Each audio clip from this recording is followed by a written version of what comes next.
Cá đuối. Cá đuối này là làm nấu canh chua hả?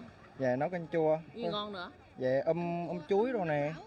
Chuối. Nướng rồi. Sực gân gân không? Dạ đúng rồi. Cái loại này là bao nhiêu? Bán nguyên con này là bao nhiêu em? Cái này em không biết nữa. Ba mẹ 150 1 ký. Em mới đi được hôm giờ vô hả? Dạ đúng rồi, em mới vô. Vậy là bữa nay em sáng giờ em có cá nhiều không? Dạ cũng được, chắc kiếm vài triệu vậy á. Vài triệu một đêm vậy hả? Dạ. Một mình em? Đâu, đi 3 người là. 3 người vậy em cũng được gần 1 triệu.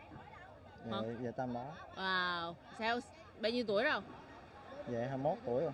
Thích đi biển không hay là do nghề nghiệp của cha mẹ để lại? Dạ nghề nghiệp của ba mẹ để lại thôi. Dễ thương. Ok, cảm ơn em. Chưa xong rồi. Đánh ở đâu? Còn đây là con cá nhá nha mọi người. Hải mua hết luôn rồi. Cả 2,4 kg rồi.